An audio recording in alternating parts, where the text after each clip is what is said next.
And the thing is that neutrophils also cause, so all we cover macrophages, we cause neutrophils. There are other immune cells we will cover in the, or I'll up, are covered in the lectures I'll have uploaded. But they also, basically what they're trying to do, another major defense is inflammation. So inflammation is actually a very, we've known about this for centuries. Like here's Celsius. And here we've known about this even before, like, yeah, the Common Era, BC era. This even they knew about inflammation a long time ago.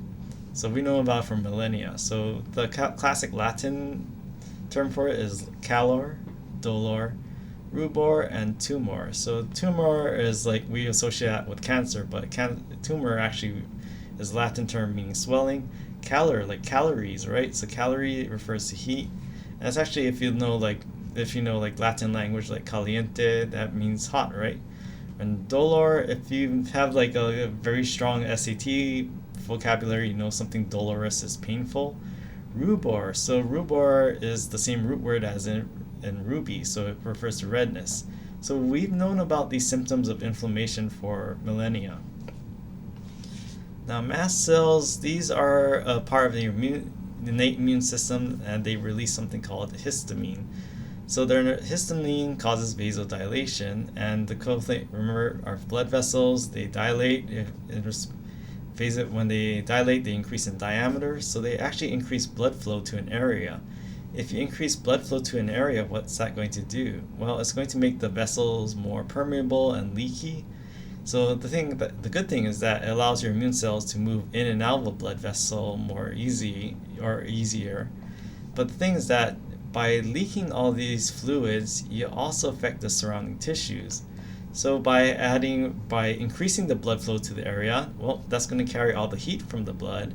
And if this blood is starting to leak in the surrounding area and cause heat, well, it's also going to start to swell and also cause some redness as well. So because why? More blood flow to that area causes carrying all the heat, but also more fluid to the area. So this is why you have all of this heat, redness, and swelling when you have these mast cells causing vasodilation. And again, why do you want your blood cells to be, or blood vessels to be a little leakier?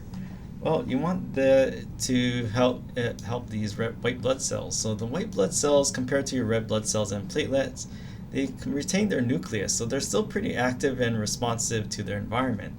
And what they do is actually roll through these blood vessels. They travel through your blood vessels, but when they sense something's wrong here, now you don't need to know this part because this is kind of advanced level, and I think, to be honest, more graduate student level. And what they can do is, like, when your cells experience damage, they can actually, and inflammation, they can actually send out these like they can actually flag down these white blood cells. And what's happening is this white blood cell is now stuck here, knows something's up here, and it's going to squeeze between the endothelial cells in this capillary. And what can it do? Well, now it can do phagocytosis. It can release chemicals that attract more immune cells, and it can release other chemicals that affect your immune system as well. But this migration, this actual squeezing from the blood vessel and into the surrounding tissues is called diapedesis.